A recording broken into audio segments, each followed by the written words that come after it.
donkeys graze there, nor horses, nor cows, nor sheep. Not even one tree grows there anymore. What is there here? What happened here? Why are those leaves and hills eerily deserted? What kind of disaster came upon that place that neither grass nor snow will cover it now?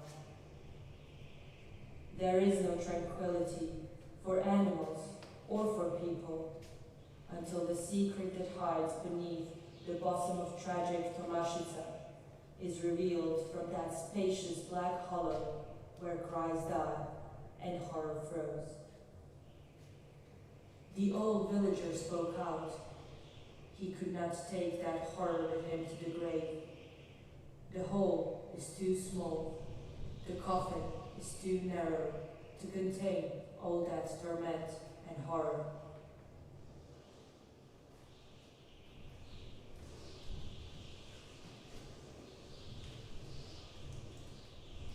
The earth opens beneath the sky.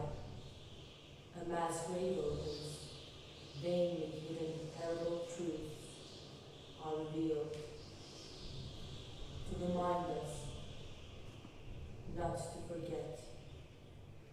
So Bosnia and Herzegovina remembers, and Europe remembers, and also the civilized world remembers, and that horrible crimes upon innocent people are never and nowhere repeated. Tomashica, never again. Mirsad Solakov.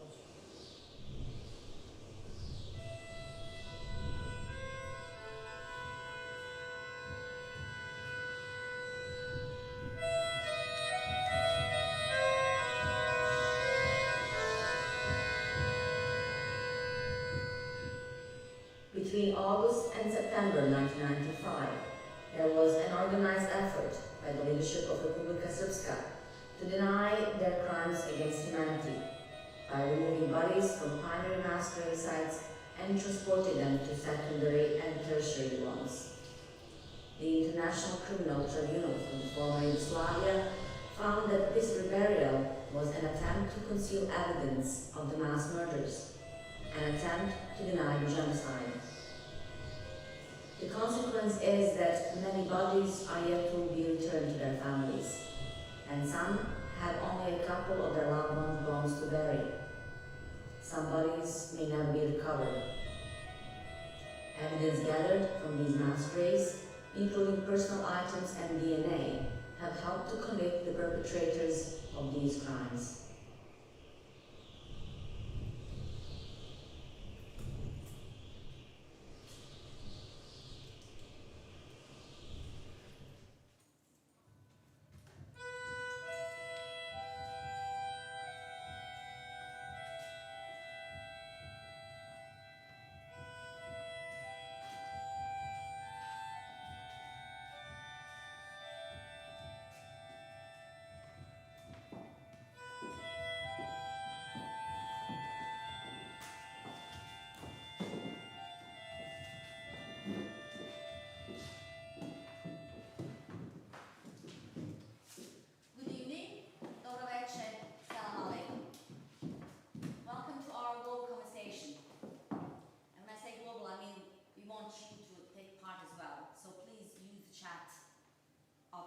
In the YouTube video.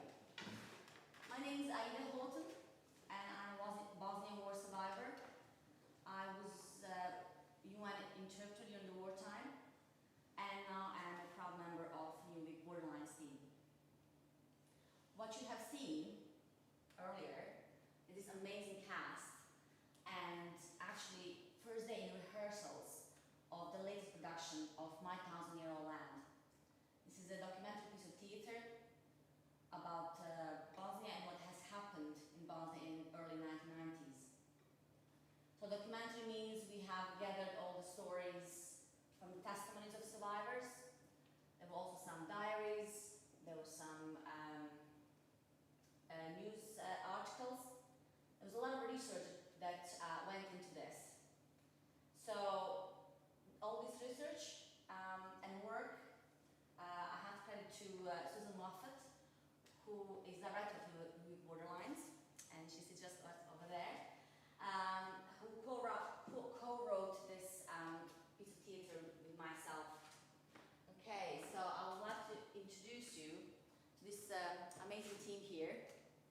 So we have, obviously, as I said, who's the monthly director. We have one of the actors is Stasha. We have Christina, Katarina, not to be too confusing. And we have here with us a lovely Caroline Nicole, professor from South University. We also have two more people who will be joining us online, and they are Professor and Dr. Misla Krištovac from USA. Thank you so much, Misla, for joining us tonight. And we're trying to re-establish connection with Shahin Shishic, who is a director and filmographer. So it just experienced a little bit of difficulties with the internet connection, but we will, hopefully this will kind of be mended throughout our show because we have some time, don't we? So I want to kind of start off our conversation. So as I said, we're exploring the culture in genocide denial, and I think what better place to start about in a theater and with a play. So having here an amazing team who actually, this cast was with us from day one, because this play is actually a year old now, almost a year, I think, yeah? It's like, yay! Anniversary, kind of birthday. So I wanted to really ask the cast first to start off,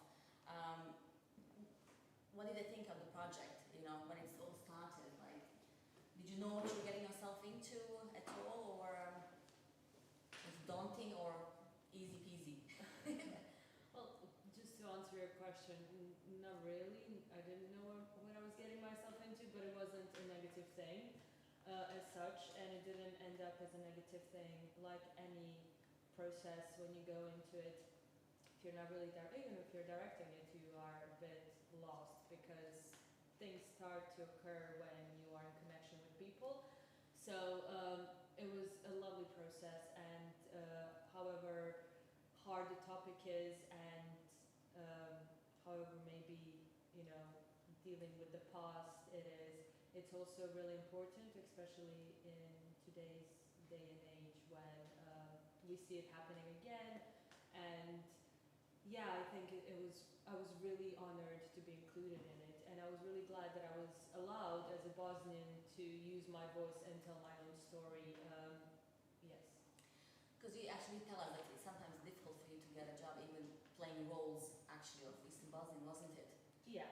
It's a bit ridiculous. But no, we're definitely happy to have you. How about you, Christina? I was so thrilled to be asked this. So you also have a special connection, don't you? I do. I've had the pleasure of working in Bosnia for many, many years on a music and arts project over there with children and young people with, who've suffered trauma or have additional support needs. So to be approached to do this piece of theatre was just such an honour, and to get to tell those verbatim stories, especially working with two Bosnians as well, it felt really authentic and really, it was just such an honour to be asked, and it is such an important part of the world to me. It's such a beautiful place, such a welcoming place, and I'm always shocked at how few people know the stories and know the history, especially the recent history of the region. So this mission by yourself and Sue and all the team to share those stories more widely, I'm utterly thrilled to be a part of it. Oh, we're certainly happy to have you as well. Katarina, what did you think? So I need to point out that this is my first play in UK, and I'm really happy and grateful to be here and work with all of you, especially Sue. Thank you very much. And furthermore, the aim of this performance is educate people about Bosnian history and culture, and I'm truly privileged to say story about my people and my country here. So yeah, thank you because you called me, and I'm really grateful to work with all of you. I must say that you have portrayed Bosnian culture really, really well, and that was the beautiful actually process, which I'm sure Sue will be able to tell us a bit more about. But so when we talk about culture, we usually think about isn't it positive things and kind of the usual things. We think about, I don't know,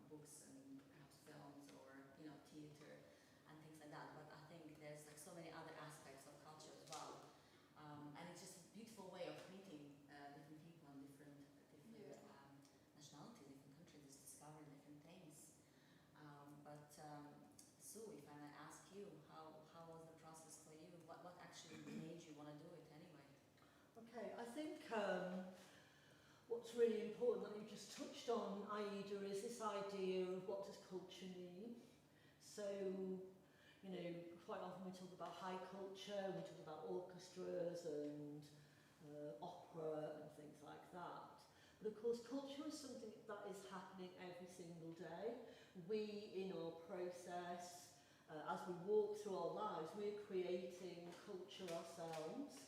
And often we're completely unconscious of the fact that we're also being affected by, quite deliberately, by culture around us. So, for instance, advertising takes some of the most talented people that we have across the globe in order to persuade us, you know, that we need something that we really don't need.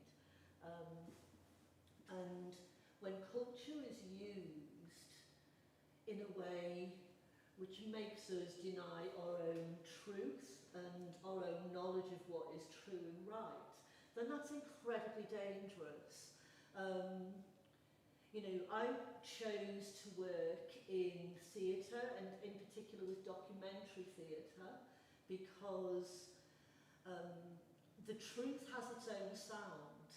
And what documentary theatre is, in its essence, is creating a space where truth can live, and it can be seen and heard, and most importantly in theatre, because, you know, theatre is my thing, is that when we put the truth in front of people, where we can hear their breath and we can feel the warmth of their bodies, what we're doing is magnifying that truth over and over and over. And there is something in us, and I remember when I first had a conversation with Mirsad, this was something that I said to him. There's something in us as human beings that undeniably recognises the truth, often despite ourselves, despite the other filters that have been put between us and the truth. When we hear and feel and see the truth in front of us, our bodies respond, and we are undeniably moved by it, and moved in very positive ways, because the truth is so clean and uplifting that actually we're so certain when we hear it about what we should be doing as human beings. And so, Aida, when we had the opportunity to create this piece, and in fact it wasn't we had an opportunity, we were determined that we would create this piece.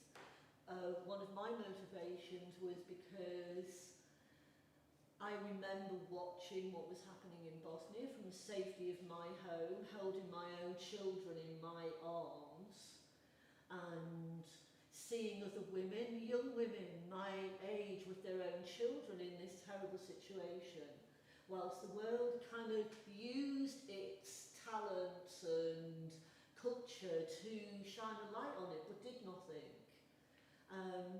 And at the same time, we had people in our own community, leaders in our own community.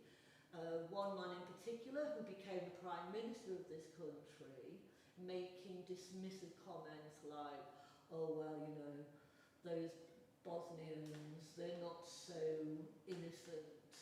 Like, there was a game being played between who, not only who was right or wrong, but that this slaughter that was happening in front of our eyes was okay because they kind of deserved it. And I was outraged at the time, and then I became more outraged at the fact that these stories, this atrocity, became invisible. And it was only when I met Aida that I knew that I had to, in that instance, when she came to see a play that I'd done, a documentary about the Holocaust, and she said, this story is my story. These things that happened in this play are the things that happened in my country, and I made that promise there and then that we would make sure that this story was heard. And I know the power of film, and I know the power of theatre and music and clever words. And they say the camera never lies, but we also know how it can be manipulated and that we can be manipulated. So this discussion tonight is so important. This conversation about how culture can be used and abused is really important. So Aida, you know, I have to thank you for the trigger, the inspiration to make this happen. But also, you know, we were so determined that we had to have Bosnian people being part of the process. And we've tried to make that happen through going to Bosnia, through meeting the mothers of Srebrenica, through taking the passion and determination for truth and justice. That really my job was easy because it was just about making the space and making sure that the truth can be heard. And I think for me as well, the biggest, most important decision in terms of creating this story was to recognise and acknowledge the presence of absence which genocide creates, and the denial of genocide creates the absence of the truth and the absence of truth and justice. But in our piece, we wanted it to be a piece where the women's voices, the people left behind to tell those stories, were seen and heard. And the absence of men became apparent through the things that the slaughter left behind. And that brings us to another part of the idea of culture. In the piece that you've just seen, we were very privileged to be allowed to use 2 stanzas of a poem by Mirsad, what's his second name? Solakovic. Yeah. Solakovic. I'm still wrapping my tongue around the beautiful language which is Bosnian.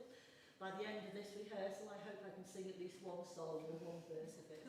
But Mirsad gave us permission to use the poem that he wrote, and he was moved to write the poem about Tomaszewska when, years after the atrocity, when bodies had been moved and moved again, and the denial was about hiding what had been done, when the land itself gave up the truth, when all of the opportunity and all of the lies and the denial actually was undeniable any longer, because the earth itself, the 1,000-year-old land, said enough is enough, and it revealed the horrors that lay beneath it. So the poem is very beautifully crafted to talk about a landscape where the grass won't grow, the animals won't eat there, the snow won't stay there.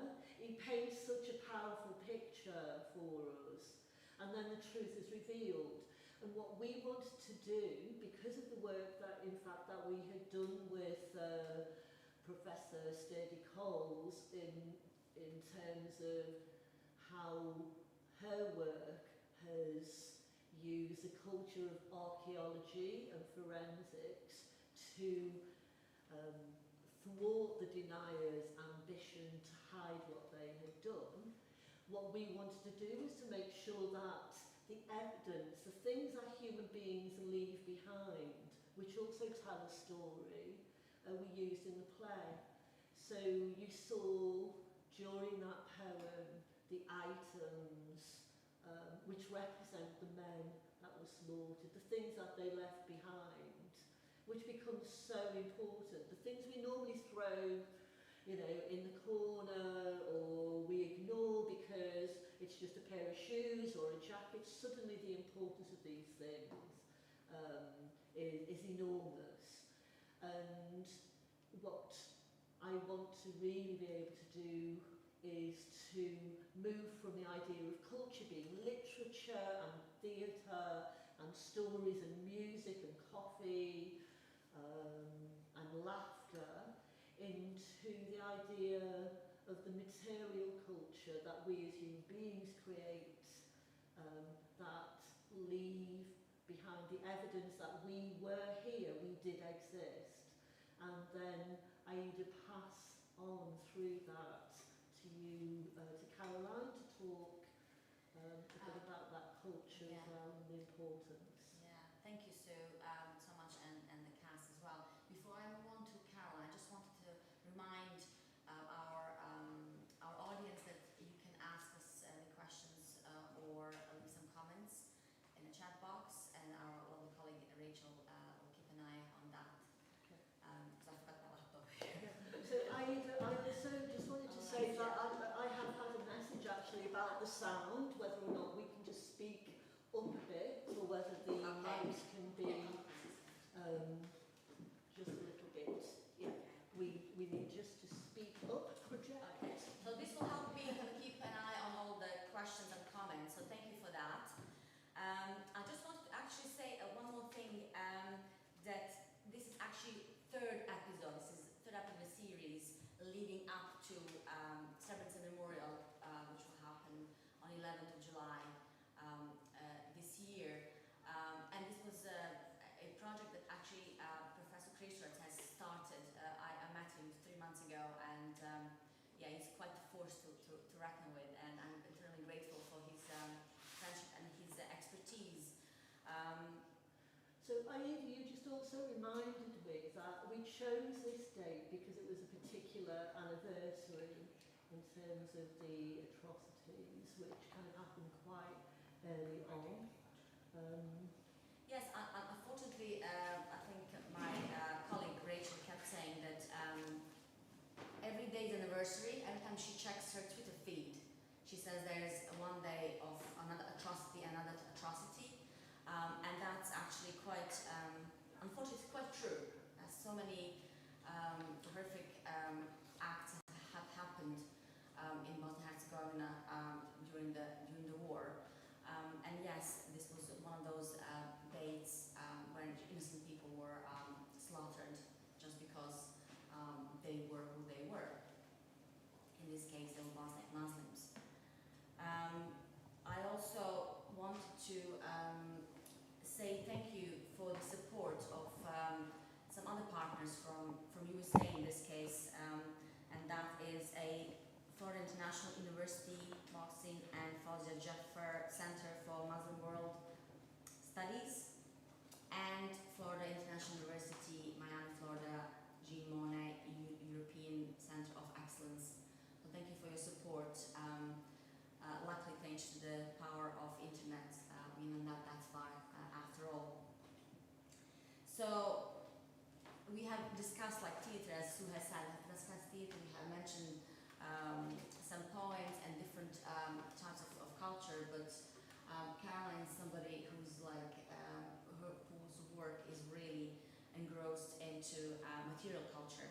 So before I turn you over to her, I would just like to say a bit more about Caroline for those who don't know her that well. So Professor Caroline Soddy-Coles is a professor of conflict archaeology and genocide investigation at Staffordshire University and director of the Center of Archaeology.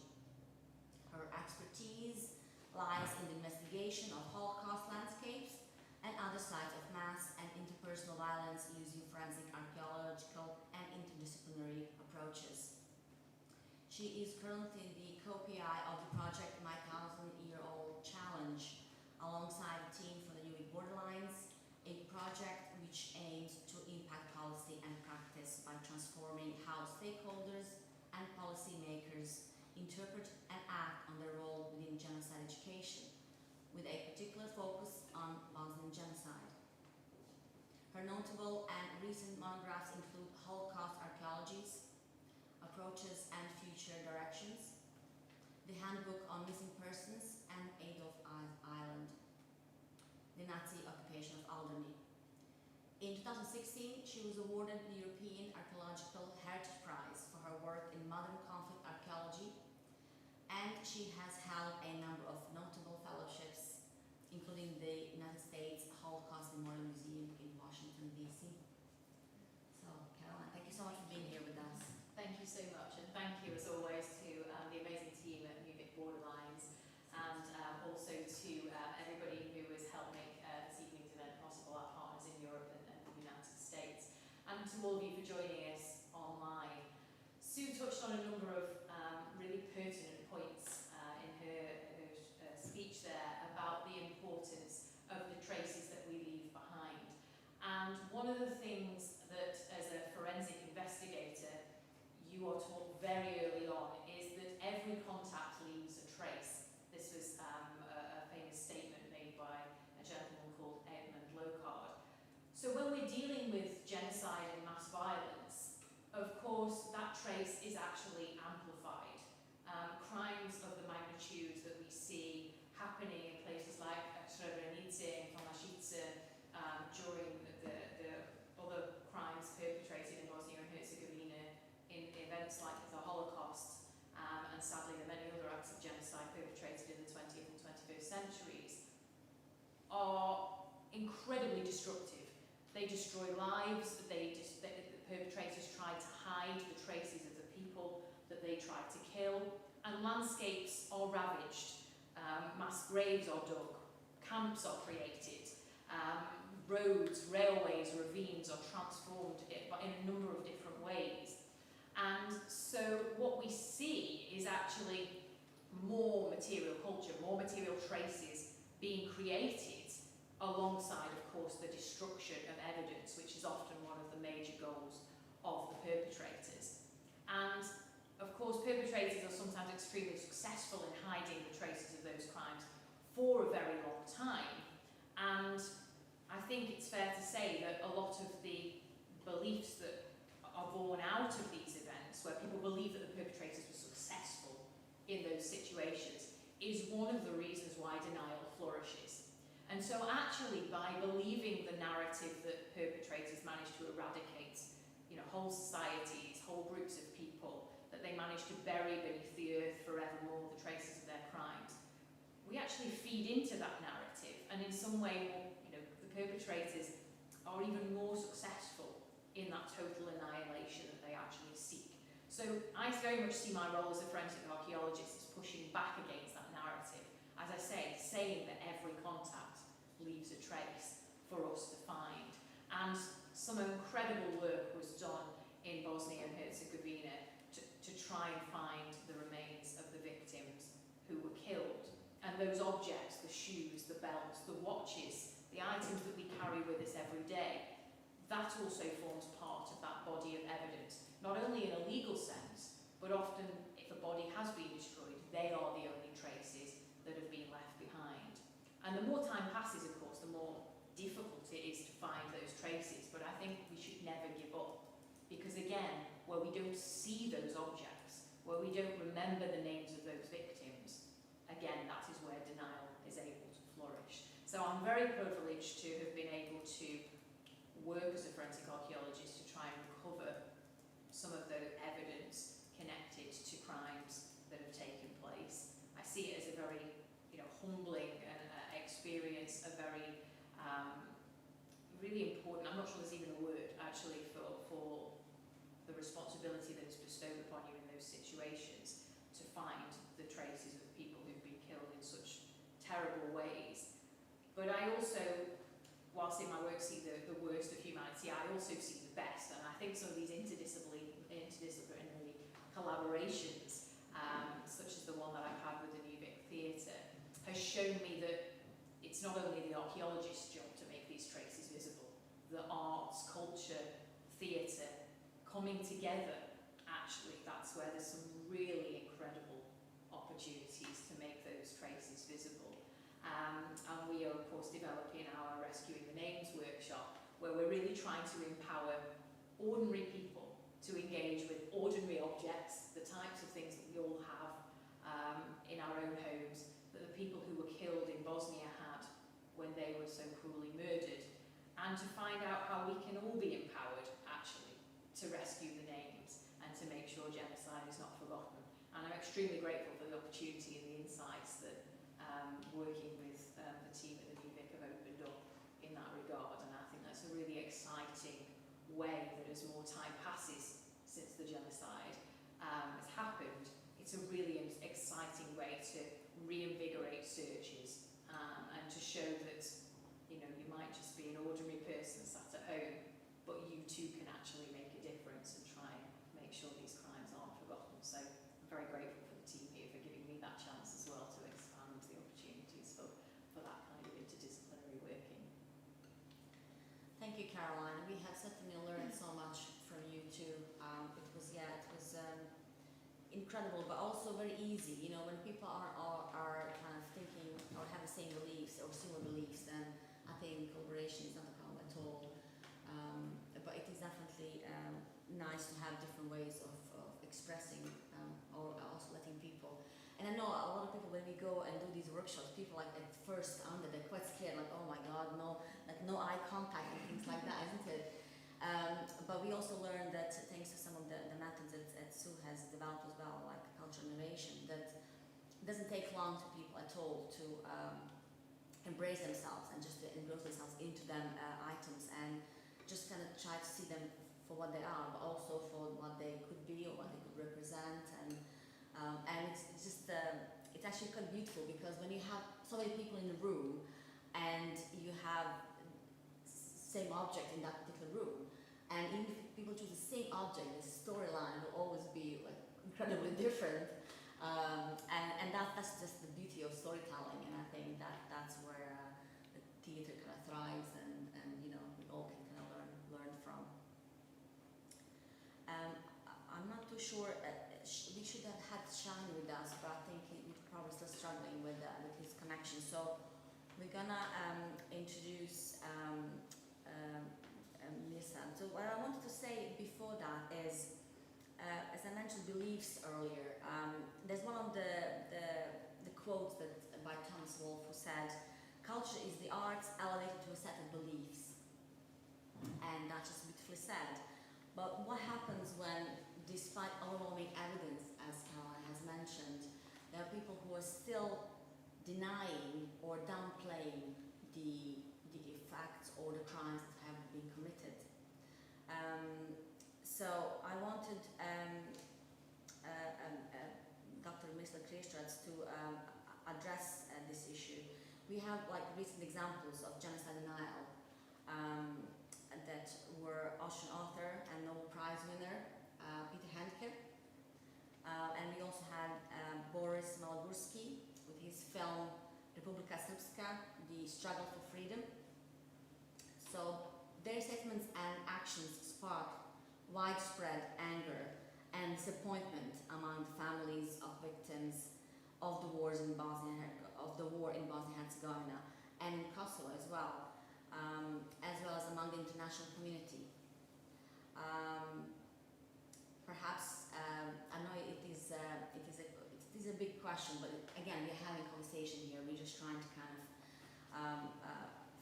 find a solution, perhaps, for the genocide denial.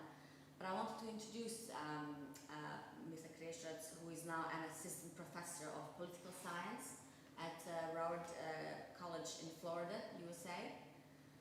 While at Broward College, Dr. Kreestrats initiated conversations and planning of the upcoming Global Human Rights Project. Dr. Kreestrats holds a PhD in political science from Florida International University's School of International and Public Affairs.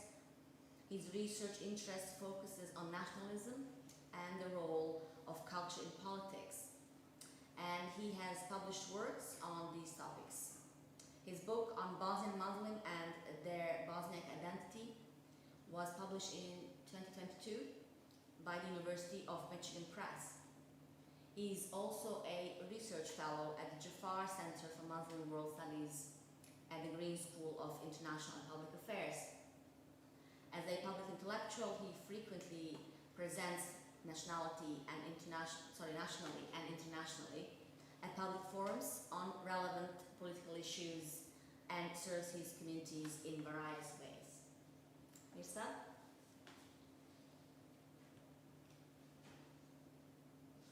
Hello, everybody. I hope you hear me.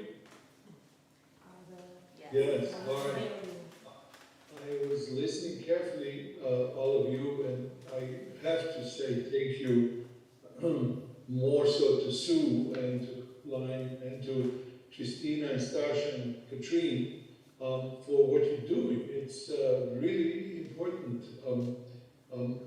My role for today was to somehow talk about these negative aspects of this whole story, all while you're all doing a very nice stuff and very good things. It was very interesting to hear both Caroline and Sue, how they essentially, Sue, how she she absorbed what happened in Bosnia, you know, from the comfort of her home. That's usually that cinematic kind of effect where you're sitting and observing people going through difficulties, and that kind of makes it more dramatic. So culture and cultural artifacts are what people use to accentuate certain experiences, moments, and images that are to tell us some important stories and morals, and to teach us important lessons, or to enhance us as cultural beings. However, it could also be used to provide cultural and ideological foundation for crimes and evil that was or is to be committed on behalf of peoples or individuals. That is what we usually point to when we talk about cultural hegemony and what that hegemony depicts and what distorts and what it does not allow us to see. Sue pointed how some politicians were using that cultural hegemony to somehow belittle crimes that were happening at the time when they did. But we are now here to talk about a different dimension of the culture in positive and negative sense. Positive sense is what these amazing people have been doing, and maybe I can touch upon these films that Aida mentioned. So it is warranted for us to talk about and try to point to the role of the culture in Bosnian genocide denial and in denial of any other crimes. So the scholars of Holocaust who intensely study these issues, they note that the denial can be done in two ways, as the hardcore and softcore denial. Or we can also say in a direct way as the denial, or indirect way as the distortion of crimes of genocide. Cultural products and artifacts could be and are used in both ways, particularly films. Films are now, as we all know, one of the most important mediums that makes us see and understand the world and what is happening around us. And they also provide us with the why behind these things that we see or we notice. Horrific events like the Holocaust or genocide are usually depicted through the documentary film format. However, it could be and it is done with regular films of various genres as well. In those films or other forms of visual arts and culture, they can depict the front stage screens of destructions and killings of the victims.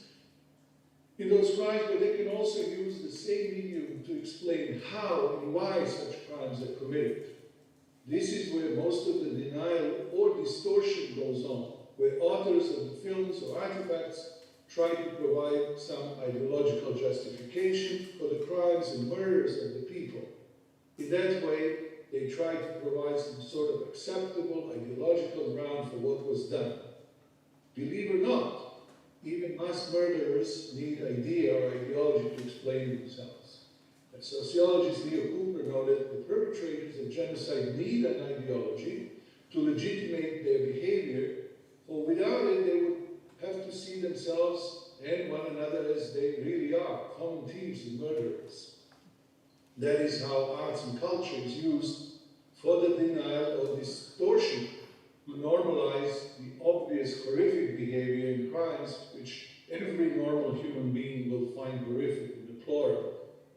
The cultural effects are used for both to define, depict, to describe the enemy in a particular way, often to dehumanize them, but also to explain and justify actions of perpetrators of crimes.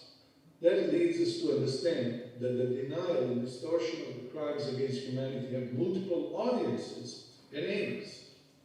So we can suggest that when culture is used for denial, it has also a multidimensional aim. Yes, it is used to make those responsible for crimes look better and justify their actions as rational and somewhat explainable, but perhaps just as important, those cultural products used for denial are also directed towards the side of the perpetrators of the crimes, because they also need to justify their actions and crimes to their own audiences, since those are also people on whose behalf they usually claim to act. And those people, that audience, will also be shocked about crimes committed on their behalf without that ideological and cultural justification. That is why, or what makes those cultural artifacts and activities of denial particularly troubling, because they postpone or remove a chance for the people who are involved in crimes directly or indirectly to come to terms and understand how these crimes hurt the victims and their families, but they also hurt common humanity of all, including people where perpetrators of those crimes come from and claim to act on their behalf. After the Holocaust, it was very important that German people and nation confronted crimes done on their behalf and condemned them and understand them as true crimes against humanity. The same stands for all of us. We are all to see Holocaust, genocide, and other crimes as crimes against victims indeed, but also as crimes against all humanity. Culture could be playing a positive role in that by helping us see and understand many dimensions and depths of those crimes, and it is sad to see when it is not used for such purposes. Considering how much time, attention, and intention is used to make these cultural artifacts and products, we can also be particularly appalled by them because they're not done as the result of the fog of war, as military scholars will sometimes explain these crimes, but it is done in a deliberate way to continue to inflict the damage and strongly suggest intention to continue with such crimes when the opportunity arises. And that is horrific. And so that was my take on this, like opening take, and then we can continue the discussion because there are so many dimensions to this story. If you read, I think Professor Carla probably read, if you read the accounts of these crimes committed, crimes against humanity, oftentimes, crimes are committed with music playing in the background, or, victims will be forced to kiss certain cultural artifacts of this group or that group, and basically be humiliated, through use of culture and cultural artifacts. So that's why, what you guys do in this theater play is so good, and I just have no words to describe appreciation, because you are showing that the culture can be used for us to learn the lessons and somehow, comprehend these incomprehensible things that we experience. So thank you. Thank you, Mirsan. I wanted to actually ask Caroline, because when I was my university placement with her, we had these conversations about different, that was the time when you were writing the book about Halloween Island, wasn't it? Which was absolutely amazing. But I remember you telling me you were very frustrated because you have actually encountered a direct conflict or attacks by genocide deniers or Holocaust deniers. Could you give us an example? Because I think people, unless they can hear from a person that has kind of lived through that, will not be able to kind of relate to that. Yeah, for sure. I think when I first started in this particular field, I think a lot of my work, I was a PhD student actually, and I was a master's student before that, when I was proposing this idea that we could use archaeological methods to investigate the Holocaust. And I did this very much under the radar in many ways, because it was a very sensitive topic. It was very difficult to figure out at first what communities would be affected by this work, and I wanted to take the time to really understand the communities in which I was working.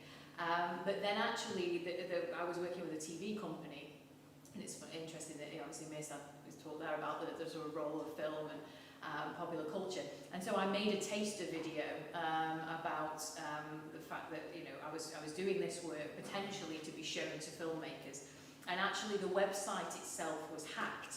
And so one night I was in Estonia, and one night I was there, you know, and I got suddenly all these emails, like an explosion of emails of people saying, you know, you'll never find any evidence at Treblinka.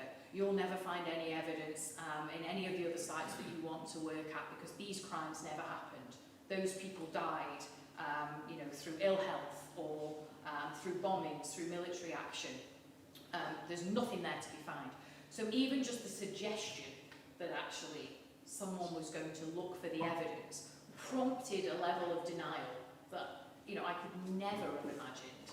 And actually it snowballed, you know, from that point up to, you know, one particular occasion where I was intending to give a public talk in a synagogue, and I found out just at the right moment actually that there were white supremacist groups who were intending to come and disrupt the particular event and made various physical threats against me. And I had never thought for 1 minute that would be the type of you know, response. I say it's purely from a place of naivety, clearly. But that is something that sort of followed me around very much in the work that I do. And when Aida was on her placement, you know, we were seeing the same things about crimes that were committed in Alderney on British soil, in camps that the Nazis created there, and we were seeing people saying this wasn't part of the Holocaust, this wasn't part of Nazi persecution, only, you know, a few hundred people died there, you know, why are you interested in this? And just really trying to derail that forensic investigative process. And often when those investigations have happened, deniers will pick up on that material and try and flip that investigation in some way and take the evidence that you found and distort it to try and prove that those crimes never happened. So I think it's also, when you're working in this field, is how do you can't anticipate all the ways that your work is going to be used and manipulated. And I think when I first started, I thought that by providing that truth, by providing that evidence, I would somehow counter denial. It became very apparent to me very quickly that that's not the reality, and often that sparks new forms of denial. So I think it's, as we've discussed, about finding ways to then change your approach to combat that and respond to that in different ways. And I don't have an answer to how you do that, but it is part of the work that we do, the field that we work in. Yeah, absolutely. Yeah, that use of culture in distortion is particularly troubling. I agree with Sue, and even with these films, which I don't want to name, that Aida mentioned, right? This is essentially the primary purpose of it, is to somehow, you know, present some sort of ideological foundation, explanation, you know, where the enemies, where the slaughter is usually presented as self-defense, right? So, you know, that's very often among the perpetrators of the crimes in the Balkans. They will say, well, we did that because if you could do it to us too. So, like, preemptive, right? So we are basically doing crimes to defend ourselves, and then they have to produce these cultural, how you say, artifacts, movies and theaters and all kinds of other things where they will justify this type of approach. Just very similar, I mean, obviously not on the same scale, I would 100% agree, but very similar to how that Holocaust denial is done, which Caroline just described, right? That's the same kind of techniques, right? Thank you, Mirsad. I think it was something that we spoke about, so isn't it, like one bad doesn't justify the other bad, isn't it? Because, as I was just saying, just because somebody else has done something bad doesn't mean you have to return with a negative or a bad action, isn't it? Yeah, I think that one of the things that Mirsad was saying about the need to distort and justify, and I know this is a really obvious thing to say. Of course, the word justice and the word justify and a just cause and a just fight, they're all incredibly closely related, aren't they? And to persuade ordinary people that it is just and right to do harm against another group of ordinary people, it's terrifying. And when we sit here in the relative safety of the New Vic Theatre and the UK, and we are so protected by a tiny slither of water that separates this island from mainland Europe, actually it's very difficult for us to imagine how easily people can be persuaded, how the beauty of words and poems and music can be used to get inside the very being of an ordinary person, begin to take them in a direction where they act against their better good nature.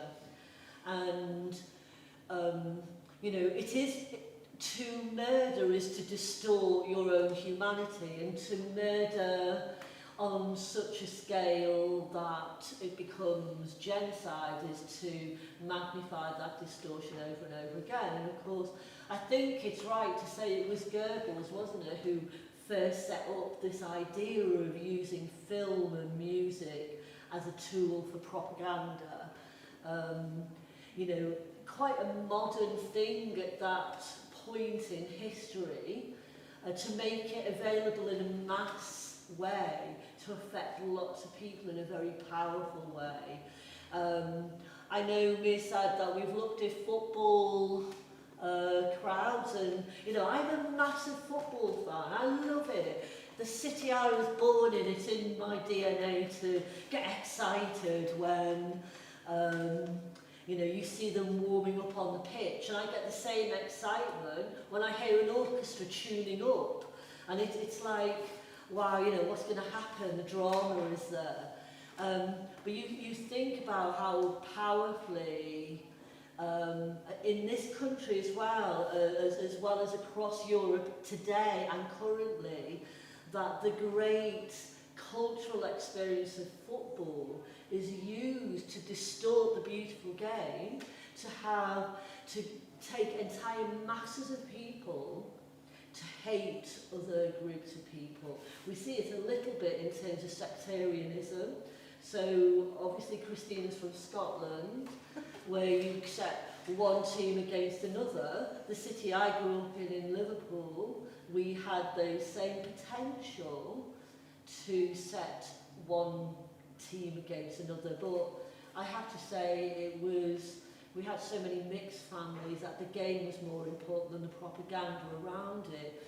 But we know in the UK that far-right groups who hate are recruited through football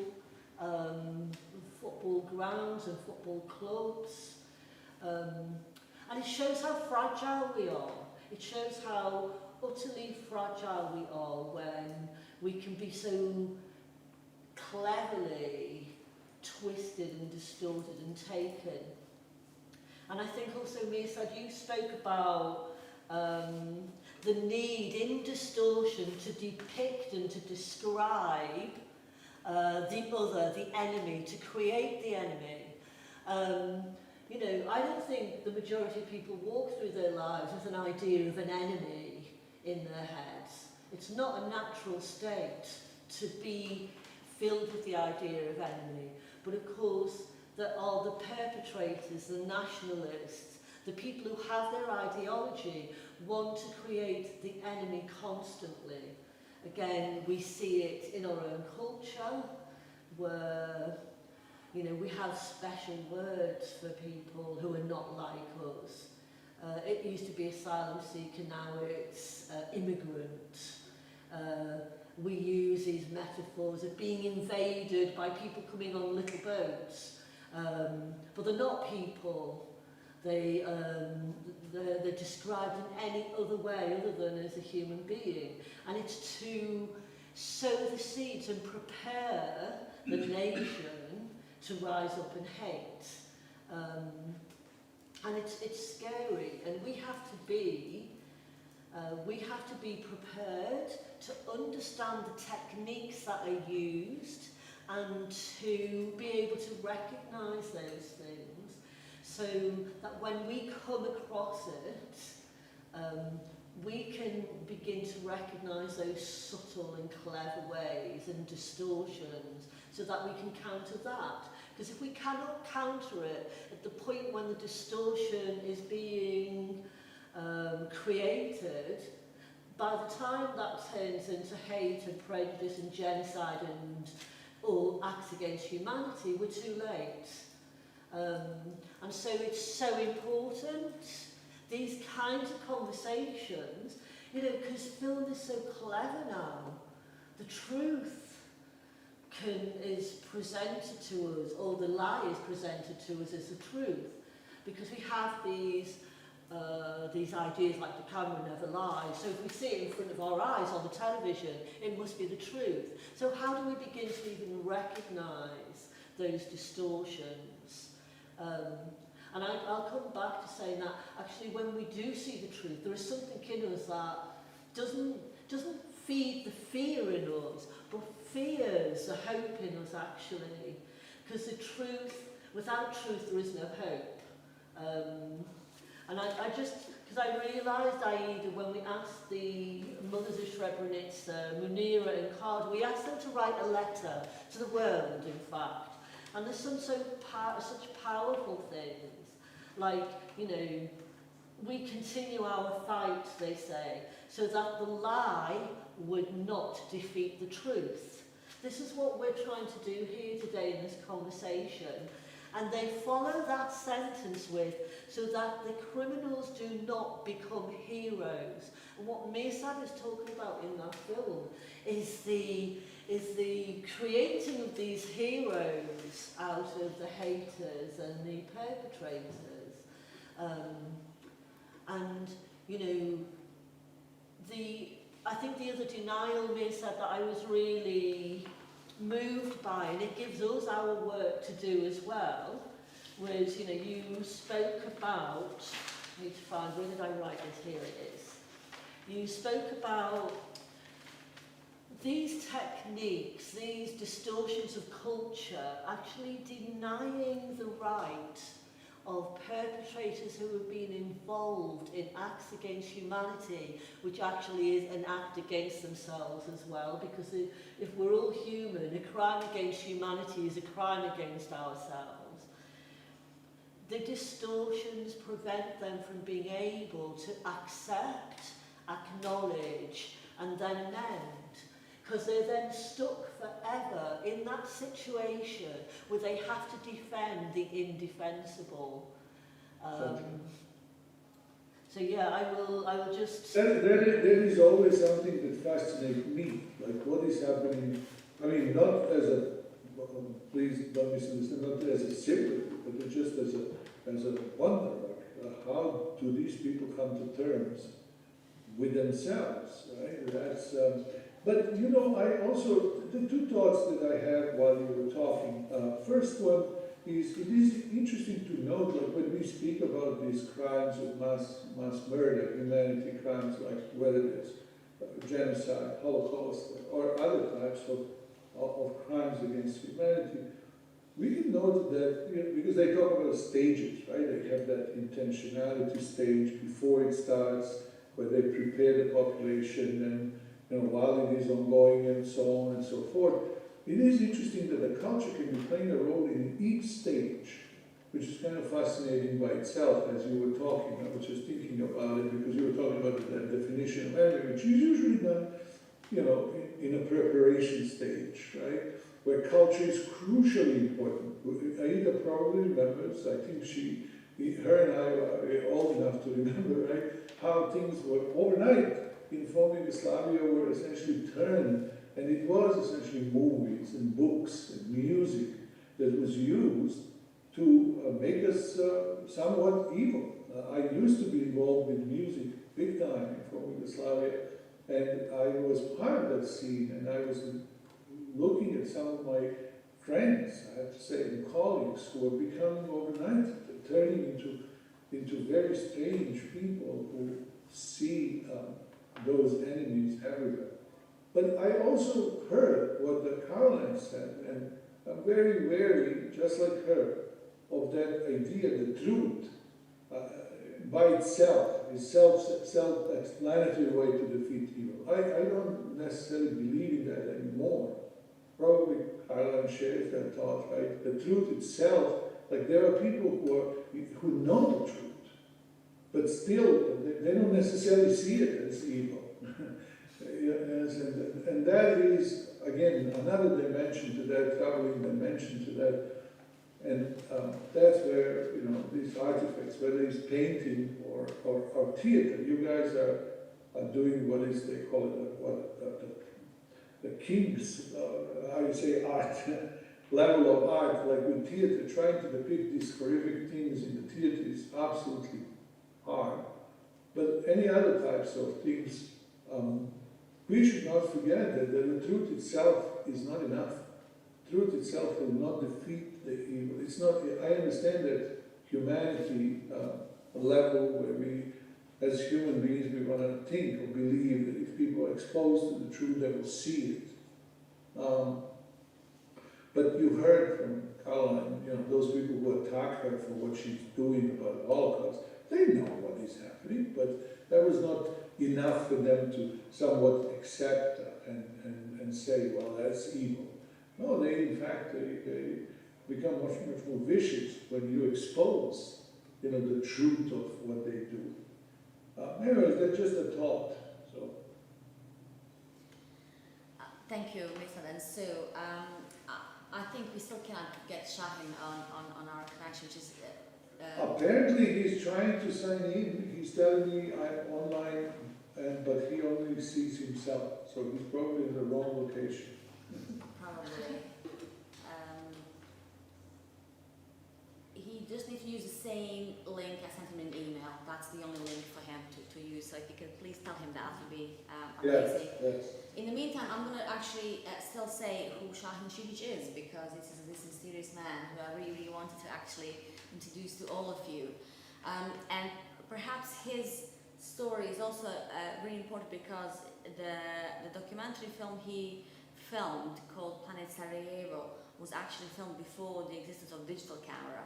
So when we're talking about altering images, it's actually his film is like really precious evidence of the life in besieged Sarajevo. So I'm just going to read this little biography about him in hope that we can reestablish the connection with him. So Shahin Shidic is an award-winning Bosnian photographer, film director and cinematographer who documented life in Sarajevo, the besieged capital of Bosnia-Herzegovina, during 1992 and 1995. This was a period that actually formed the rest of his private and professional life. Filming in besieged Sarajevo resulted in the film Planet Sarajevo, which portrays almost without words the near impossibility of living a normal life while under the threat of rocket launchers and snipers. For this unique documentary film, Shahin was awarded at the Human Rights Watch Film Festival in New York in 1994. The New York, oh, amazing, I can see him here. So I'm just going to continue with his biography, and then I'm so happy that you could join us. So the New York Times and Herald Tribune International considered the Planet Sarajevo a masterpiece. To date, Shahin's love of film and photography inspires him to find beauty and truth in any situation. His work has a strong sense of composition and form, showing life and its emotional impact on people. Often a mirror of a hidden, melancholic world, his films and photographs tell the story of their own. Srebrenica, A Voice from the Mountain, is his most recent screenplay, and he's looking to direct a feature film about the life of Srebrenica survivor Kadir Habibovic. One man's story of his escape from genocide. So again, Shahin, I'm so happy that you finally managed to connect with us. Welcome to our global conversation. We all had kind of a bit of a conversation, but we really would like to hear your experiences when it comes to culture and your work and genocide denial. just needs to turn the microphone on. Yes, probably just need to unmute yourself.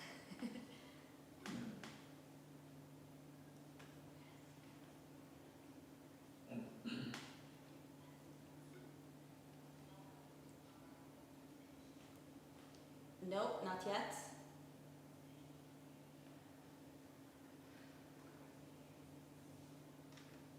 No, still muted. Maybe if you send him a request to unmute himself, it will be easier. Yeah, so yeah. Okay, I just want to say for the audiences until Shahin gets unmuted that I have put the link still in the chat. Yay!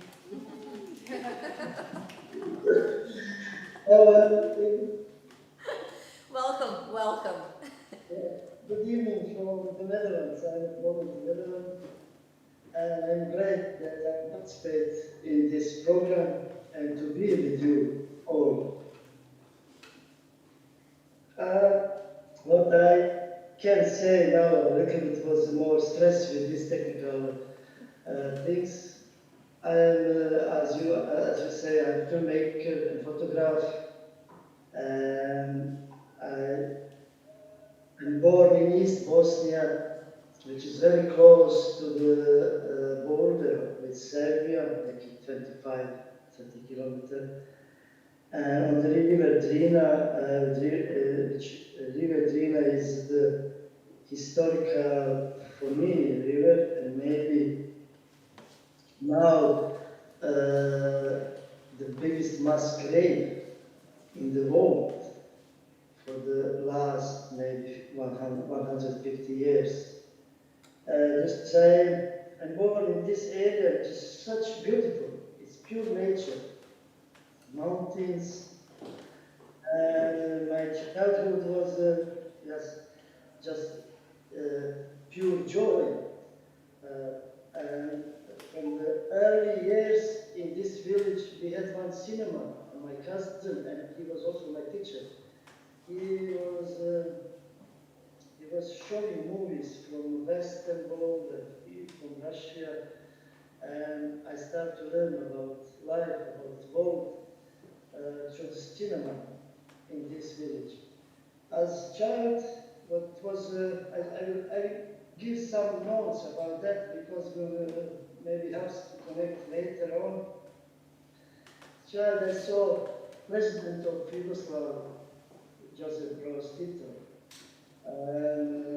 He was old school, waving him, singing patriotic songs. And this Yugoslavia was something like really in my childhood beautiful. Even name Yugoslavia was beautiful. And then I moved to Sarajevo, and the color of my childhood is a little bit changed. But in Sarajevo it was 12 cinemas, and I adapted myself from this environment and continued watching cinemas and enjoying life actually. And that was the time when I started tasting first time photo camera. I started filming. Actually, I started filming Gypsy Roma nearby my street where I was living, and getting slowly in love with photography, and coming more close and close to the Gypsy, which is like for eternity, so minority, and this is people give me some kind of inspiration to go on, continue with photography and to think about movie. And I filmed them in Bosnia, I filmed them later in whole Yugoslavia. This, I learned about Yugoslavia even from the gypsy places where they are living on sidelines in some quarters, gypsy quarters, we call it like Roma, Mahala, gypsy Mahala. I didn't know in that time that when I even started to think what's mean Yugoslavia, what's mean this diversity and unity, what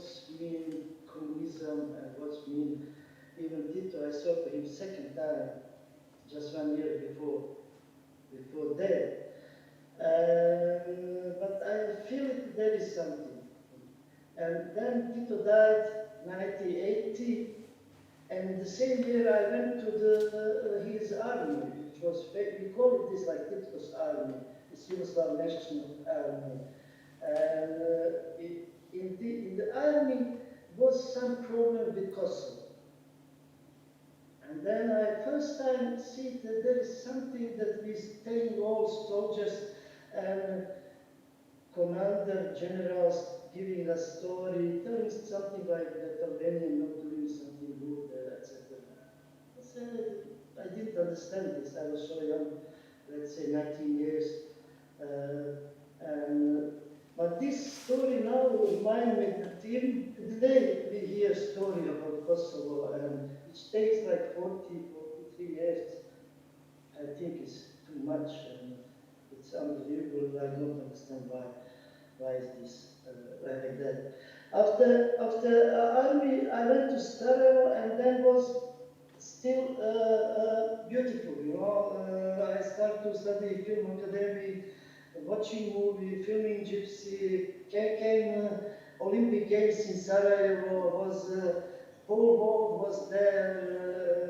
Universiada in Zagreb, and I filmed, I made first prizes for the movie, I made big exhibition of Gypsy. Even they compared this, my work with Joseph Kudelka, get great critics award, and then in one moment you feel it gradually that news getting more badly and badly on the TV. I start to work on the TV, and you see that it's coming something which is not nice, not good. And then, but we didn't believe it, you know. Nobody believed that war will come. You just think that this is like some kind of war on the TV, on the media, but in real life you refuse even to think that is this possible to happen.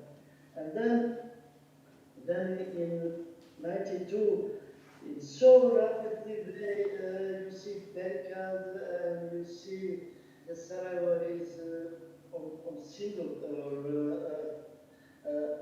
practically enstiged, and all artillery is towards the cities and towards civilians.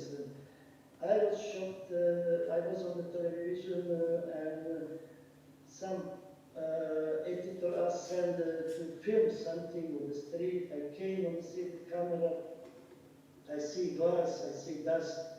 I see dust which covers some blood, and some important person from civilian sector or from military. I don't remember anymore. He's standing in front of my camera, giving some great big statements about this, about that. I feel I was not connected. I feel this is not. I feel that I have to be non-stop on the street. I have to be continue on the street, not to wait in some shelter and then somebody call you go there and film actually that is gone moment. You film some places. And then I decided to take camera to do my own project. But to do your own project, you have to write some script. I did it overnight, something they call it Traces of Sarajevo, and they cannot refuse me. But they give me some old camera, and then I said, my boss, Nedim Jumeric, could you give me this camera, what we bite, television bite, what was only for drama, big project, and eventual if it's come war time. I say, now it's war time. Can I get this camera? And then he said, watch me seriously, nice way, he tell me like, listen, this is very expensive camera, and if something happened, you know, but I have camera this in my hands. It's also danger for myself, not only for camera. Very soon I realized how is the life for people actually getting very cheap from day to day. Means almost nothing. That is kilo salt or kilo bottle of cigarette, raising money can be 50, 100 times up. And that was like crazy to understand everything. I decided to stay on the street and to follow some people who suffered, who were really suffering. And I was somehow serving them. I also had some time illusion that I'm behind camera. Camera was like my talisman, protector, and I feel not afraid. I remember once I put my camera beside me. I go to bring some water in cans, and then came jumped some granite bombing around. And then first time I saw that I'm really, really afraid. And then I tried to be always with camera. Okay, it makes me like mentally that I am strong. On the end of the 92, 93, I can't imagine what's happening in the rest of Bosnia. I hear some bad news. I hear some, as well as even some images, but this is very little. It's very little. I thought that is so heavy what's happening to Sarajevo. It is heavy. Sarajevo suffered a lot and was killed a lot of people. And personally, I was in a couple times in very, very dangerous situation where you feel a shot brushing your hair. Or one time I was with my friend Suena Mohamedovic running to the park where there is other side from Midatska, there was Serbs, units, and there came grenade in front of us, just on the couple meters, and I saw only that doctor woman, I remember she was like shocked and waiting how I can say that I have pain, because she don't believe that this no one shrapnel or some small didn't cross to my body. Was one moment I will tell you, which is very happened between two cinemas, Genocide Sarajevo, and we are calling 1st May. And in that moment, they from the hill shoot on me with this. This is a gun against the airplane. I was in artillery in Tito's army and a little bit understand by the noise of the gun. But I was frozen. I was shocked. I can't move. On the middle of the street, this was Kinoteka from one side, first my two cinemas, which lovely my cinemas it was. But I cannot move. I cannot move with hands. I cannot move with legs. I cannot move with nothing. It's like in the cartoon. It is Speedy Gonzalez when sometimes they freeze. And I don't know what is this, really. I thought it's a shock, a bit shocked, and that is I was paralyzed. But also can be some unusual power that and keeps me who believe in unusual world. That takes that this what grabs me, that these bullets come in front of me. I thought maybe if I run, I would be maybe catched by the bomb. These things, I thought this is terrible. But I took all this material from Sarajevo outside. It was a difficult problem. I will not explains so much to make post-production to edit to this. But later on, when all there was, when the war or aggression was over, I started to travel in Europe and to meet refugees mostly. And then I hear there is much more heavy stories, much more really painful story from family. Then I start that you cannot believe it, that some family lose 20 members, some mother was killed 6 sons or even husband. And I thought I was writing one screenplay based on the memory of refugees, which I almost is done 2012, and then I got one book from a real man from Srebrenica, Kadir Habibovic. His book really hooked me. And then I saw, oh my God, this book, it is on level. Any testimony what was made, like Schindler's or the pianist, or even deeper, even heavier, because it's 70 years later happened. And I said to Kadir Habibovic, I will stand behind this book. I will fight that one day this book be transformed into the film. But later on, I thought cannot be nothing better than Srebrenica. I hear story from my relatives around Visegrad, and I said there's burned all families, people, children, even babies in the houses. There was tremendous raping racists and this. As I said, there's no end. And then when I thought that Bosnia is like, I have some frame of this tragedy. Then I heard what's happening in Prijedor, in all villages, Kozarac, Ambatrina, and in Krajina. And then I said, there is end of this crime, of this evil. And even today, people who, this cult entity, which I think that is strange, compose Bosnia, not fair. These people deny that they will do nothing. I was this month in Prijedor. I saw there was concentration camp in Ternopil.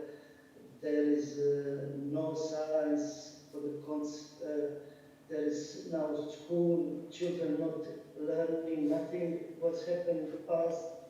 Even Serbs put some for their heroes, soldiers, something. And I think this is not okay for civilization, for humanity, for all world, for all planet, especially for Europe, that these things going continuing was more, and that Prijedor, who was encircled with the concentration camps, there's only one small signs in character which on grass from 20-30 centimeter cover. They don't give any signs for Omarska, which was most brutal killing and torturing and raping and all what they did. And really, I feel after all I get knowledge what was really happening, dimension of the aggression of this war in Bosnia,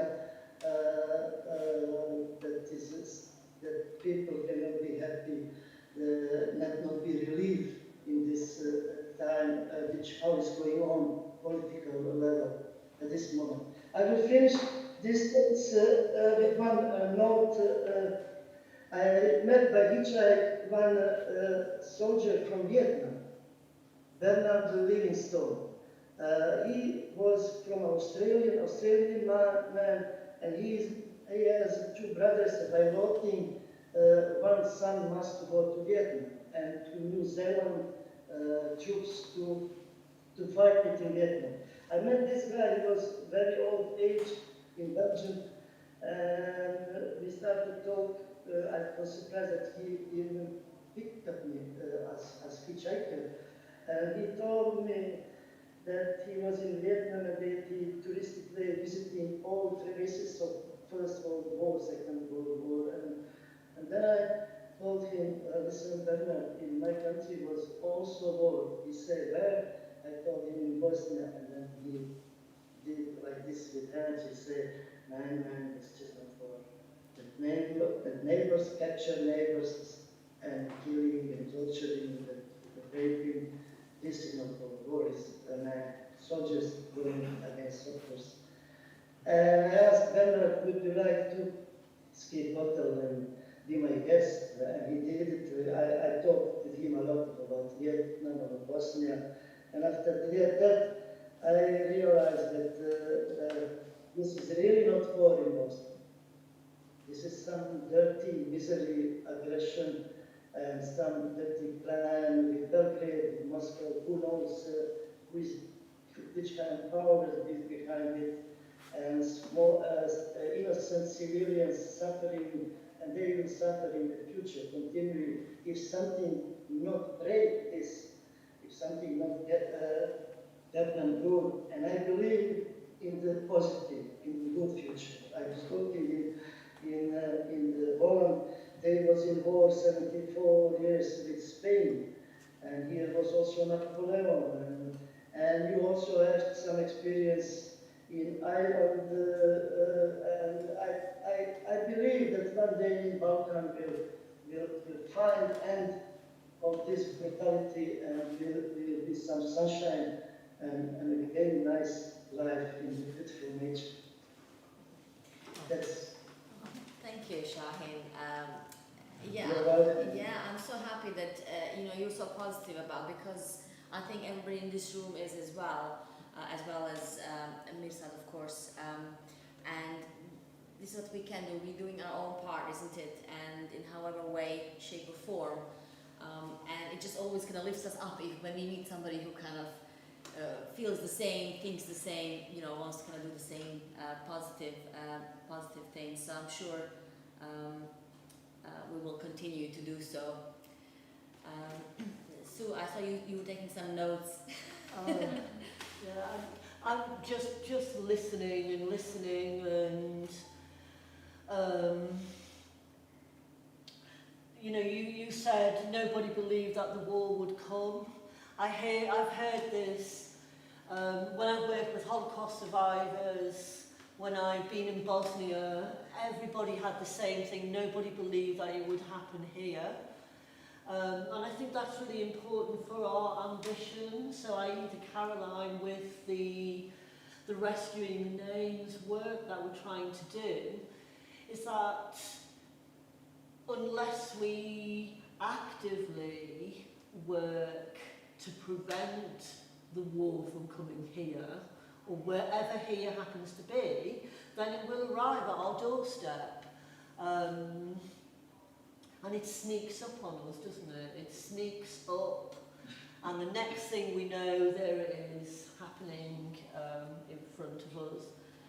But also, Shaheen, you kind of invested in your camera some magical properties that, if you had your camera with you, it was like, I'm safe, I'm going to be, the rest of the world is happening around me, but with my camera next to me and on my shoulders when I carry it, it was almost like it made you invincible because you could see almost without being seen. But Aida, it reminded me of, was it Elmer's purse?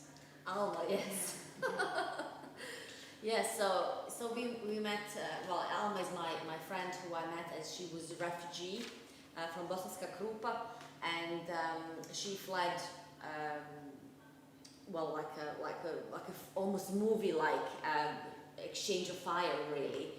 And she just knew that they had to go across this bridge, which was just a wooden bridge. It was kind of wasn't even for the cars. It was like a pedestrian bridge, which was again not really well maintained, because the main bridge in Bosanska Krupa was the first thing to kind of go down.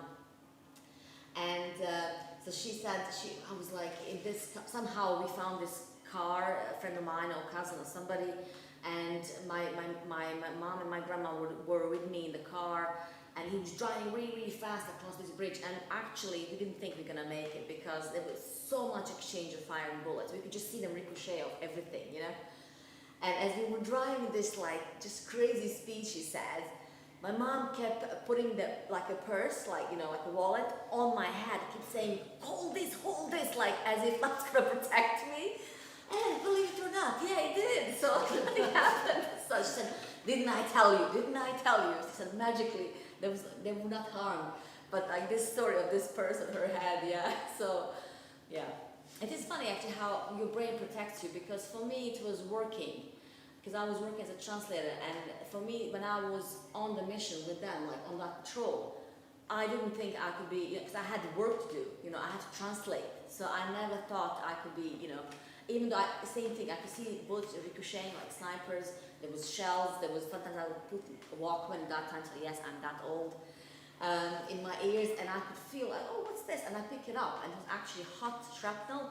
I didn't realize when I removed the music, you know, like there was actually shelling happening, and one of the shrapnels came into it's like a little trench that I was in on observation post. And I just thought, oh, this is a cute little piece of metal, but actually it was hot, you know, shrapnel. And it's funny, so when I would come home, for me it would be like, I'd just go down immediately almost with my family in the shelter. And again, shelter wasn't a proper shelter, it was just like downstairs to my house, you know, and we'd be trying to kind of put some sandbags onto the windows, which I'm sure happened the same thing with you and everybody else at that time, and some beams, just trying to think, oh yes, we are protected. But yeah, it's amazing, and that just, yeah, saved us, you know. So. You know, what would be also interesting to hear from people who are making now is art, or rather theater and film. I was hoping to also hear from Shine, you know, how does he see the role of the film in denying what happened, or in how you say, remembering, or pointing to the eagle of what happened. But I'm also interested to hear from Christine and Stasha and Katrina, like how they actually perceive all these things. They have to somehow make it real to people, like repeatedly, over and over again. And so I guess it has an effect on them too. I'm asking from the United States. I'm sorry. No, it's fine. It's likely that not only do we have Snake Jackson, but we kind of perceive things a little bit differently. Don't worry about that. Well, Speak up. for me, personally, it's a huge responsibility to say these lines, because everything is verbatim. There's also my stories in this show, so in a weird way, it is as well therapeutic, where you deal with yourself and with something that, you know, it took me a long time to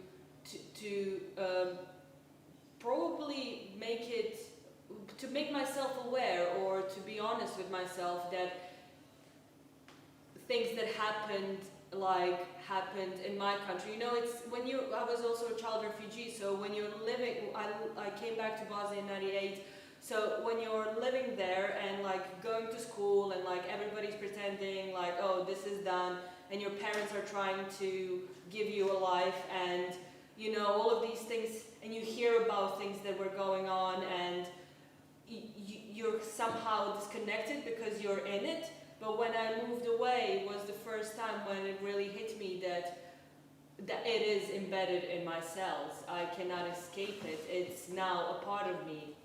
And the transgenerational trauma is very obvious there, and it's something that I'm carrying with me as well. So being in this show and speaking those lines, I feel like I'm healing myself as well, and I feel a huge responsibility to say them as they were said, and to say them loud enough, and truthful enough, and with a lot of respect, so that people can learn and just maybe see, and also educate the children, as I think that's the way into change, in my opinion.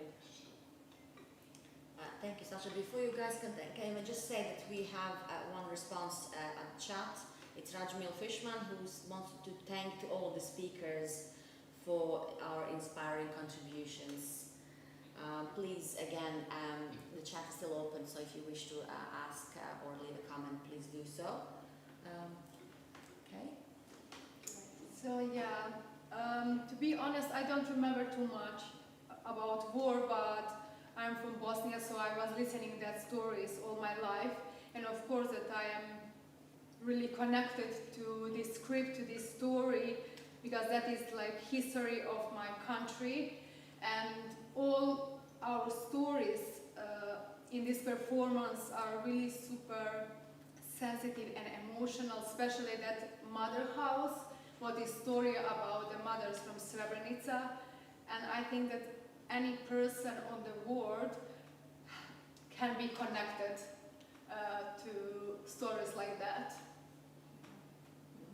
Thank you, Katarina. Christina? Yeah, like I mentioned earlier, I am not from Bosnia, I'm from Scotland, I'm from Edinburgh. When I was growing up, I think the Bosnian conflict was probably the first one that I saw on the news, and the first one that I really understood that something horrible was happening, and it formed part of my childhood in that way, even all that way over there in Edinburgh. And my father's community, we had Edinburgh Direct Aid to Bosnia, so we would spend our weekends collecting donations in the local church buildings and the community centres and shipping them off to Bosnia. And I remember that from my childhood. So when I was given this opportunity again to work in Bosnia in my early 20s. I jumped at it, and it was absolutely transformative. The people I met there were incredible, so friendly, and culturally really quite similar to Scottish people. The love of music and fun and laughter, and this warm, welcoming homes, and this beautiful mountainous countryside that can be so green and so wild. I really felt at home there.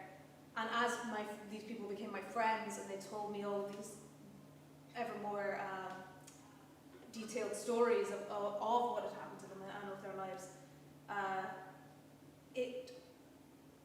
now working with these stories, these verbatim stories, I hear the voices of my friends, and I hear the voices of my colleagues here, and it is such a privilege, it is such an honour, and I want to do all of the material as much justice as we can, and like Katarina mentioned, especially the very verbatim sections in the mother's house, where the people in Srebrenica have suffered this unimaginable trauma.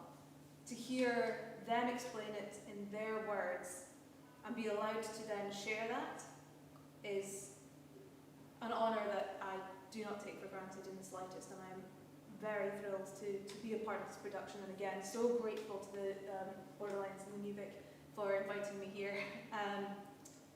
Yeah, it's just been an absolute privilege. Yeah. Thank you. I wanted to actually mention as well, Caroline, recently you went to Potocari, actually with myself and Sue and a whole bunch of your MA students, isn't it? And it is that youth that mothers absolutely love seeing. So you actually, through your studies as well, you try to kind of, again, fight genocide denial and help them, again, through material culture a lot, to uncover what has happened to a lot of people that are no longer with us. Yeah, for sure. And I mean, again, I'm not sure there's words to describe these kinds of experiences. I actually have a bodily response to it when you mention it. It sort of sends chills through me, really, because we took our students there, and they're doing a master's course in forensic archaeology and genocide investigation, and obviously they're just embarking on their careers, they're figuring out what they want to do with their lives. You know, for many of them, they've never necessarily even been abroad before, and so we really wanted to allow them the opportunity to experience Bosnian culture, and also to understand, obviously, what happened in Bosnia, and how much culture therefore was lost, and how many people who lost the opportunity to dance, to sing, and do all the wonderful things that we got to experience. Because although, of course, they're training to be scientists in some ways, humanists, however you view archaeology, I always feel that it's really important that they connect with the people that we are seeking to find. And so our trip, I mean, it was absolutely incredible, and the mothers, I mean, they've lost so much, and they dedicate every fibre of their being to finding truth and to fighting for justice. And I think for, you know, we were a group of 11 women, and I think, you know, for sort of empowerment as well for my students to see what incredibly strong, courageous women they were was phenomenal. And despite everything they've suffered, to welcome, you know, my students into their homes, and to be the ones hugging them when they were crying, you know, it's just incredible. You know, and I know my students, they'll never forget that experience. We'll never forget that experience. And it helps us and motivates us when we do the work that we do, because they're the people we're doing it for. So it was, yeah, an honour and privilege to have that experience. Thank you for sharing that with us, Caroline. I'm still waiting for some more questions or comments, but I mean... Maybe if you let Sheila comment on the film as a tool for denial, that would be interesting to hear from him, being that he's a filmmaker. By all means, Shahin, take it away. No, I can say I read the last book a couple of weeks ago, was Name and Photography. I don't know, do you see it? Yeah, we can see. You can't see a title, but we see the maybe image. You remember this on time photo? Oh yes, of course. Friends. Yeah, Fikret Alic. Oh yes, of course, it's Fikret Alic. Yes. Yeah. And I met Fikret in Prijedor, and he told me, even he wrote this in the book, that one German guy, Thomas Deichmann, was like this, he tried to present that this was fake photo. Because he gets money from Serbian side, and he tried and then Fikret came to Germany on a secret way on the path of some journalist. He went to the south, and he stand up in one moment and he said to the Thomas, "I am Fikret. I was behind fence." And then Thomas was even surprised that somebody see that how he was lying, and how people lying and denying things in this world. This is unbelievable, and doing things also for the money. And what doing people who made big crime, they also try to do everything to trace, cover the dust, and to put dust to the eyes. And this was, I recommend, this was really a good book, made by heart, and it's also like brother and sister book, 10th Circle, the 10th Circle of the Hell from Reza Bukanovic. This you can find it in English. This all books, I want to say that books, this what wrote witness has enormous value and mean a lot to understand what was happened in Bosnia. Of course, I show you Kadir Habibovic, Life Against Death, Srebrenica, what was my first book, what was I was really impressed how deep he pulled me inside into Srebrenica, and to understand how is to be in the line for death, how is to survive, how to watch death every second, every minute, and for days. That is something that turned my conscience and to start much deeper to think about this tragedy in Bosnia. We have to fight. I believe that truth will win. I believe that truth on the end will win. With all kind of lying, I just simply believe the truth is stronger and must win. And we all have to do in some way with books, with films, even this talk, always positive to helps people to think.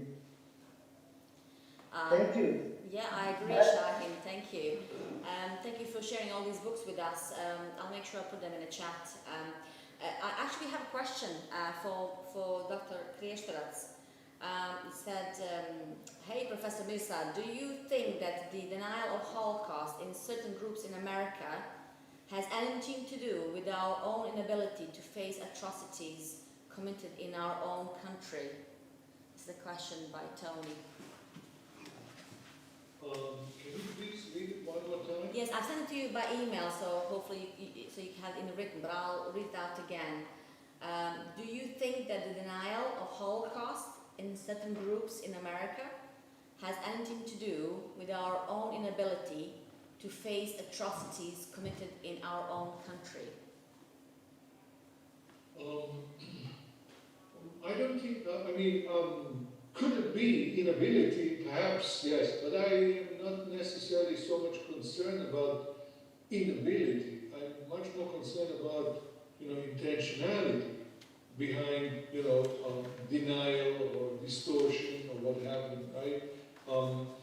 Inability, we can kind of deal with it in a different way, where we can come together and somehow, try to understand what happened to all of us. But we are here concerned about essentially intentional denial or intentional distortion of what happened. And I hope everybody understands how serious that is.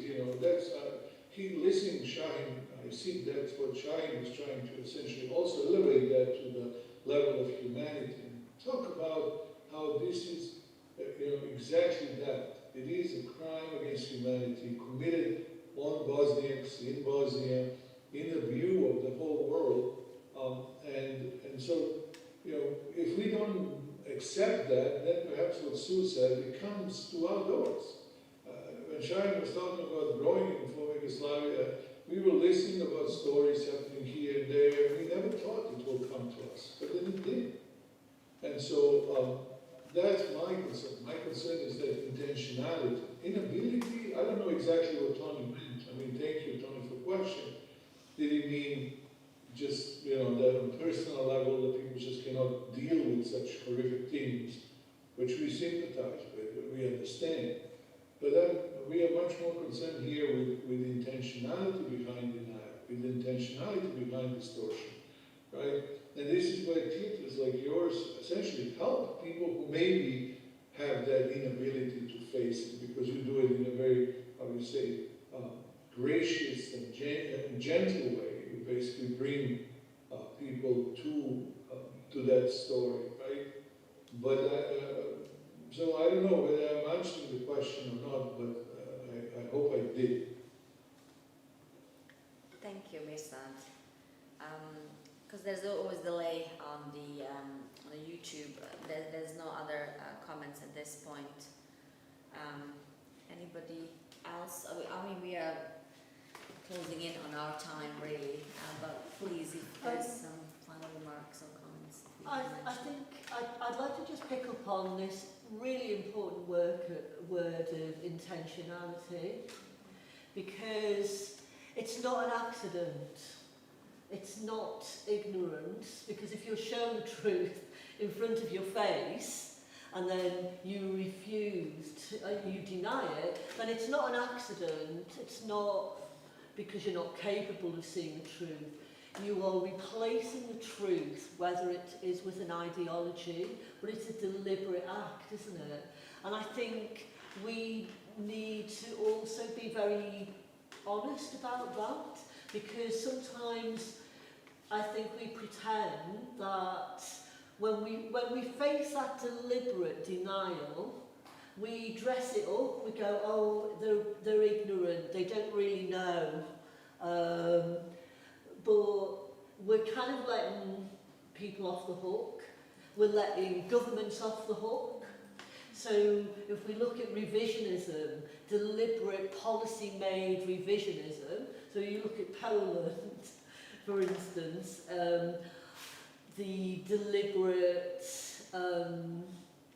kind of replacing of a Jewish genocide with the suffering of all the Polish people. One shouldn't replace the other, both truths have an equal place to be acknowledged and accepted. But when there's a deliberate and subtle positioning of a government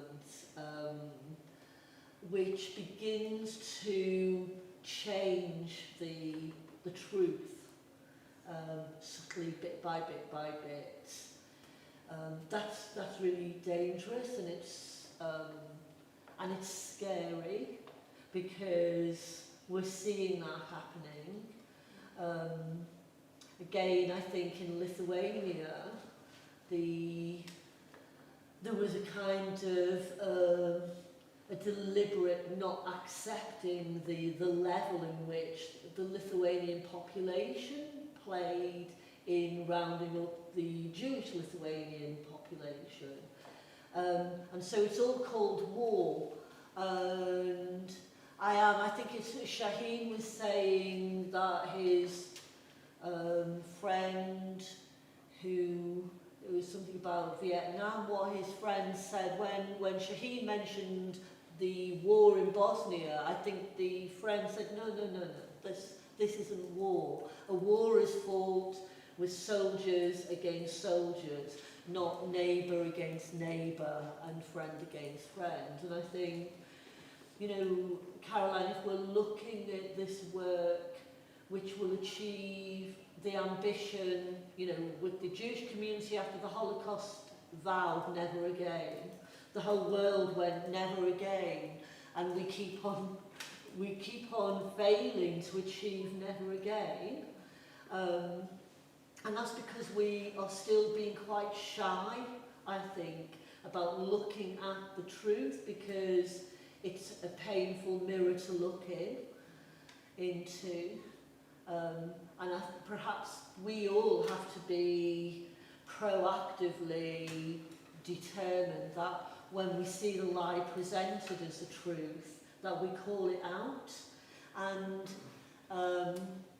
we call it out in our own way. We have to practice, because when we practice, we get better at it. And yeah, I think that's what we have to do. We have to start practicing calling out the lie, so that the truth gets its chance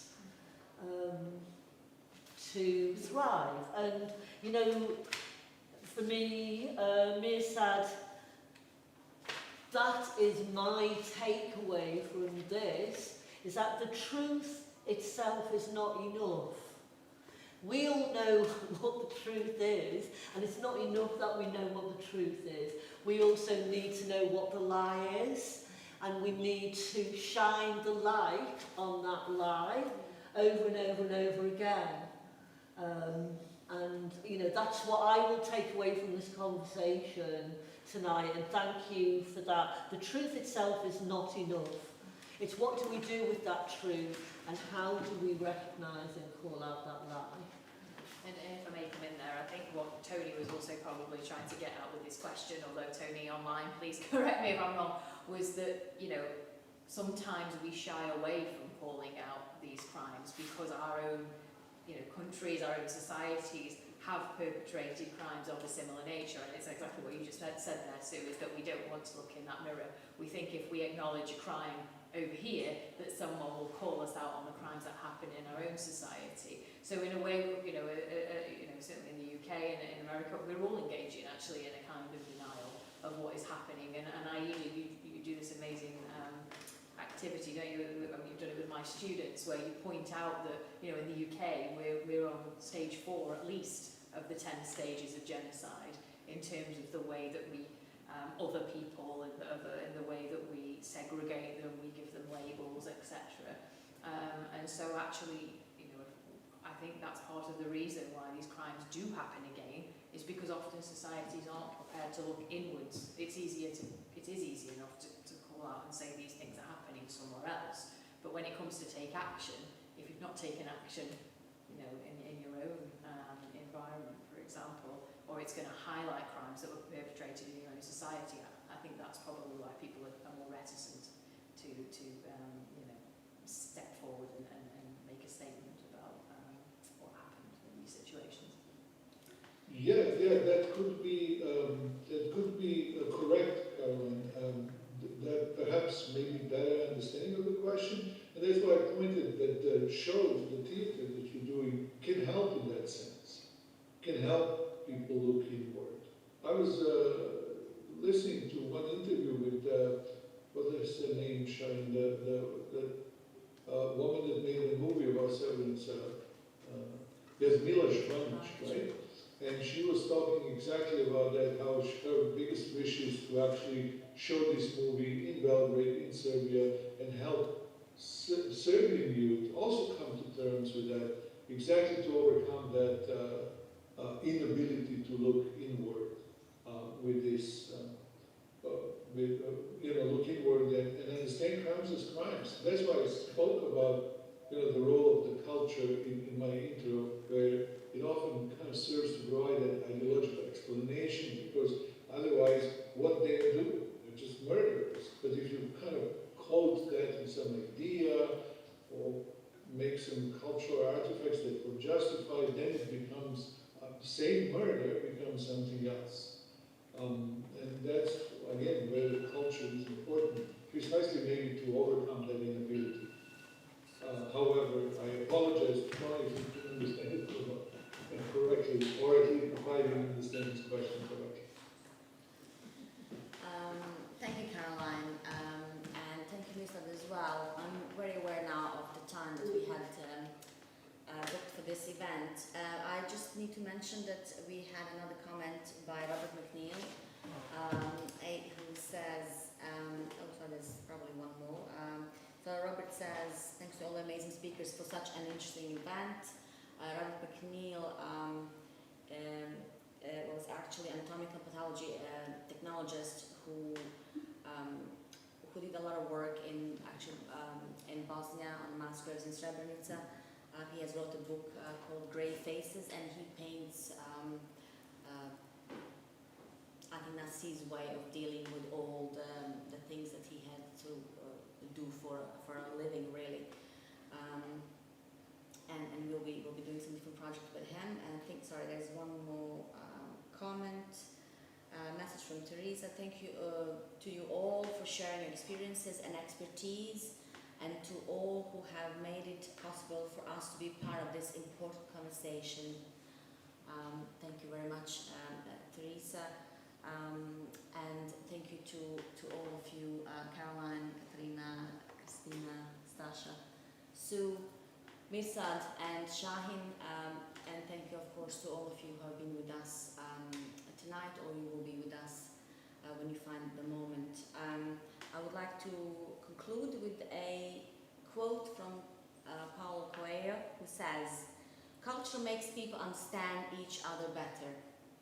And if they understand each other better in their soul, it is easier to overcome the economic and political barriers. But first, they have to understand that their neighbor is, in the end, just like them, with the same problems, the same questions."